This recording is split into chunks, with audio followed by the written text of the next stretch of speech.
delivering quality education, expanding access to learning.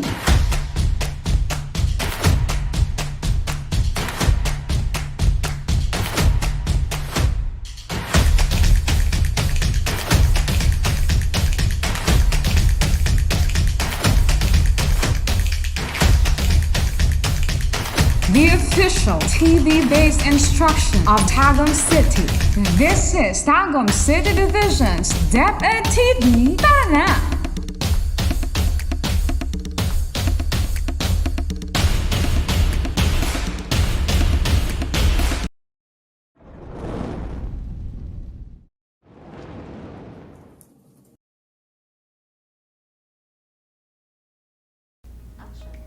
Hello, senior high school students! Welcome back in today's episode of Lantaw, Compre, a television-based instruction of DepEd Division of Tagum City. I am your teacher, VG Quaresma, and I will be here to guide you as you learn the context of text development. Ready your self-learning module, your pen and paper with you, and let's begin a fun and exciting lesson. For this lesson, you are expected to define context, determine ways and how text is developed, and explain hypertext and intertextuality. Let us start the lesson by checking first your background knowledge about the topic you are about to learn. Are you now ready? Let's start! Choose the letter of the best answer. You have 5 seconds for every item to answer. Number 1. It is a non-linear way of showing information. A. Reasoning. B. Hypertext. C. Intertextuality. D. Argument.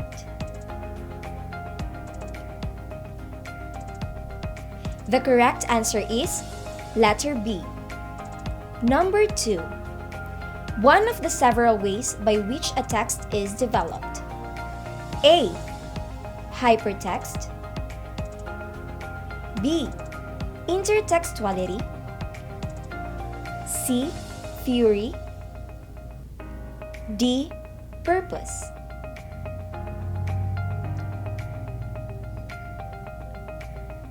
The correct answer is D. Purpose. Number 3. It is the backdrop of the text. A. Context. B. Meaning. C. Purpose. D. Reason. The correct answer is letter A. Context. Number 4. It is the substance that your target audience read. A. Content. B. Purpose. C. Content and meaning. D. Fact.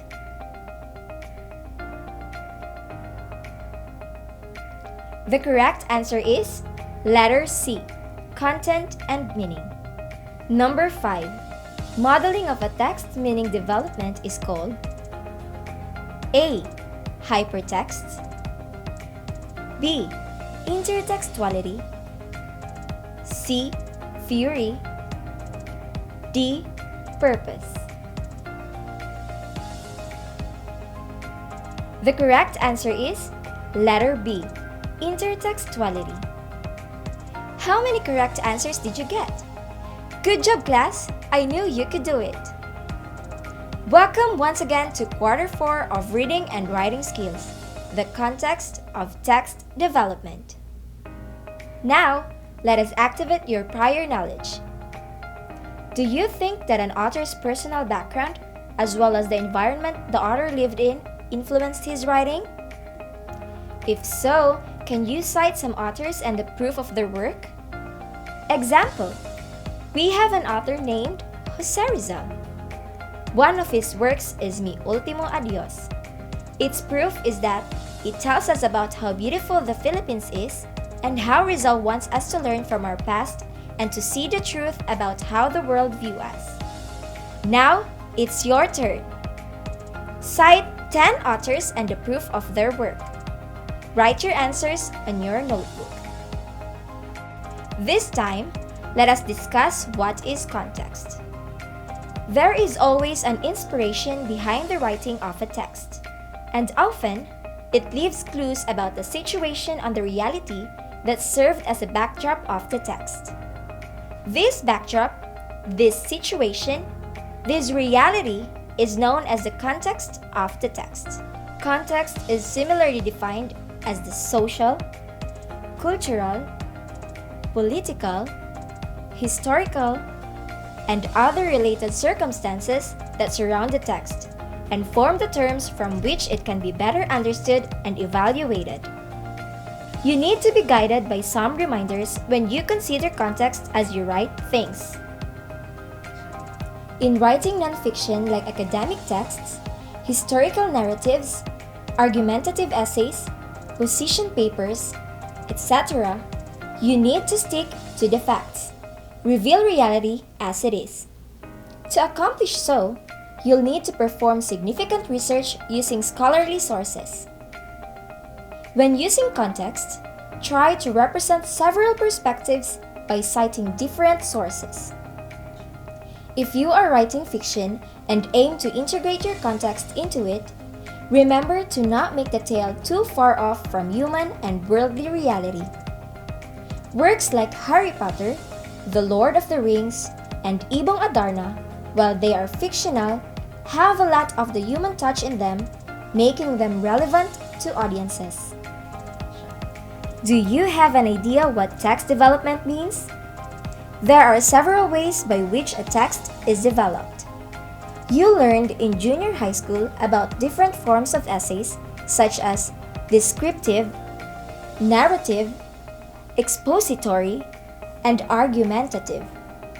But this time, you will learn about other forms that fall under expository texts.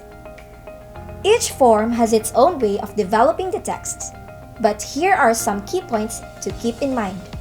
One is the purpose. It must have an aim or objective. You must understand why you are writing the text and what you hope to accomplish with your readers. To make them laugh, to convince them to take action, to let them understand something, and to educate them among others. Next, audience. Do not forget to know your target audience. Is it for the youth? Is it for adults? Is it for experts? Is it for novices? Keep in mind that you will not always be able to connect with every single person in the world. You need to focus on a target audience. In this manner, you will be able to adjust the content, your use of language, and your style of presentation. Lastly, consider the content and meaning. Your work needs substance. Apart from being considerate of your target audience, what will make them read the work is its content and meaning. Being a critical reader also involves understanding that texts are always developed in a certain context. A set of circumstances has an impact on a text meaning and understanding. Knowing the context of a text can help you appreciate its message more fully. In determining a reading context, you may consider when the work was written, the circumstances it produced, and the issues that deal with it. An in-depth understanding of these two strategies is required when evaluating the context of text development. Hypertext and intertextuality. Hypertext. Innovation of technology brings recent developments in reading. Let's take a look at the technological advancements that you're familiar with. Choose those that you actually have as possessions. Tablet, desktop computer, laptop, smartphone. Perhaps you have owned most of this.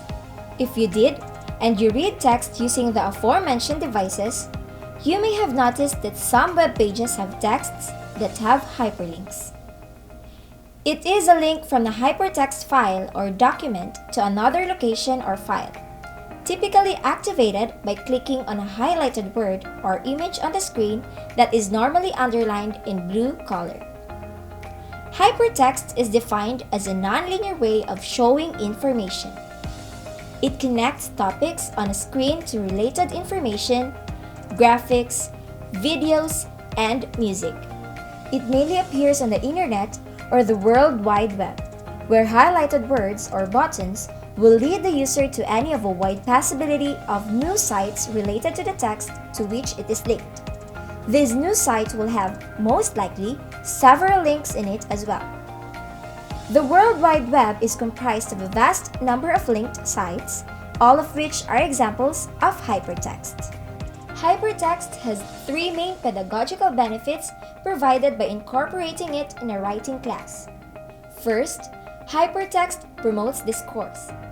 Second, hypertext can be made as concerted medium and it makes possible forms of collaboration that emphasize the social construction of the meaning.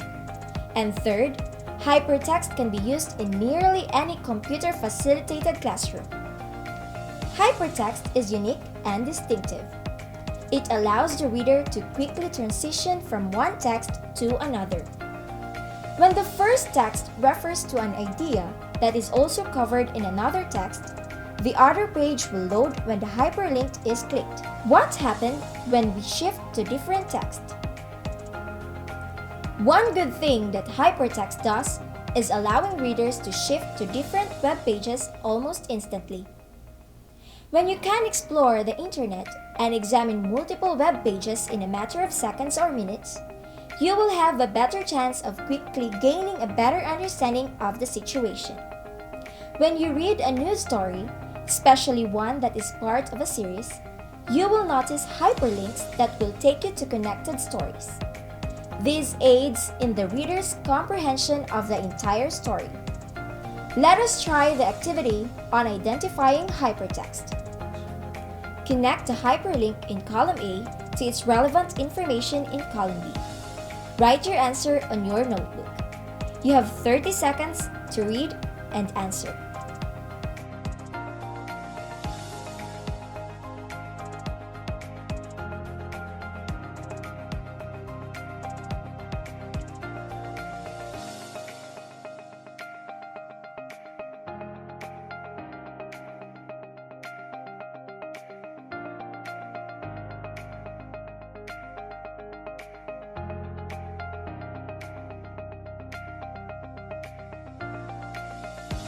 Number 1. The underlined word sonnet refers to a poem of 14 iambic pentameter lines. That is letter C.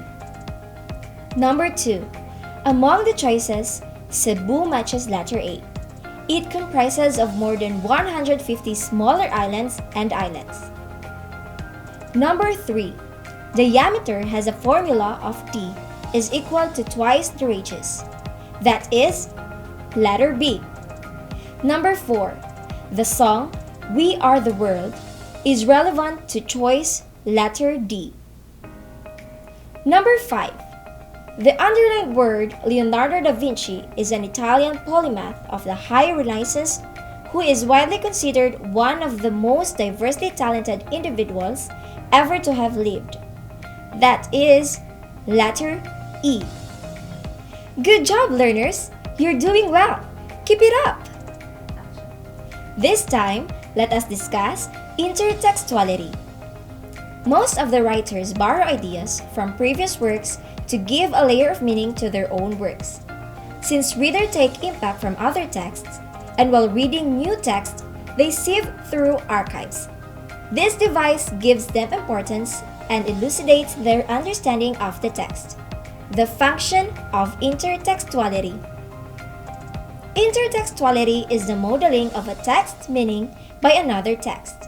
It is defined as the connection between language, images, characters, themes, or subjects depending on their similarities in language, genre, or discourse. This viewpoint acknowledges that text is always influenced by prior texts. There are three types of intertextuality. These are obligatory intertextuality, optional intertextuality, and accidental intertextuality. Obligatory intertextuality, when the writer deliberately involves a comparison or association between two or more texts. This type of intertextuality necessitates the reading or comprehension of a previous hypotext before fully comprehending the hypertext. For example, the music video for Love Story by Taylor Swift uses a lot of imagery from the Romeo and Juliet, a classic novel including the sets and costumes. Optional intertextuality. There may be connections to many texts of a single phrase, or there may be none at all. The writer's intention is to honor the original writers or to reward those who have read the hypotext. It has a less vital importance on the significance of the hyperlinks. It is impossible, but non-essential relationship if the connection will slightly shift the understanding of the text. The use of optional intertextuality may be something as simple as parallel characters or plotline. For example, J.K. Rowling's Harry Potter series shares many similarities of J.R.R. Tolkien's Lord of the Rings trilogy. Another example of obligatory intertextuality is the setting, costume, characters of the Netflix series Stranger Things is comparative to Star Wars series. The last type is accidental intertextuality, when readers often associate a text with another text, a cultural practice, or a personal experience despite the absence of a tangible anchor point in the original text. It usually happens when reading a book or viewing a film. A memory will be triggered in the viewer's mind.